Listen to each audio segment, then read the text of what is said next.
Một xiêm à? Tại ca tại ta long cái hôm tôi sao hè các bạn ai ca này đi hồi lấy tay rồi tay kia một hai cái bắt phảiพูดไปก็เดี๋ยวเหรอ ไปเครื่องแบบ เดี๋ยว ก็ประตูปุ่นเออมันตัวปุ่นอะไรใครเป็นแบบคุณนาก้าอันรถเป็นแบบโน่ปั่นลูกเราเอาไว้ยังตีมุกคือรังเร่รถบุตรกาบให้เจรังเร่ต้องวงห้างมันต่อต่อหันกูต่อต้องหันตัดซื้อได้ยังไงบาดจะกล้าเหรอมุกคือหันยาฉี่เยอะแต่แต่แน่เยอะเสียงมือตา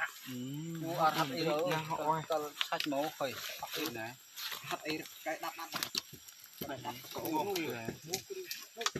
ล่างตัวตัวต้องแต่งจังเลยเยอะแต่เนี่ยเธอเธอที่เดินห้างเนี่ยประเทศนี้การมาแข่งกันจะลองลงไฟแต่งบัตรเลยปรุงตาตะบอลมันเป็นลำเพิงจะกล้าเจ็บยืมหมดแล้วมาแต่งพุงเข็นได้แล้วเราพูดละ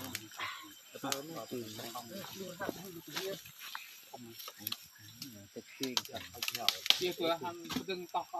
mồi khi năm không có tôm được tôm không bữa hành đấy ta sẽ tay lên thì sam không biết quay hành này còn mai chúng tôi mong ở chỗ phụ hết thay thực địa tập buôn măng này hàng phải có được thêm được là tầm qua luôn nè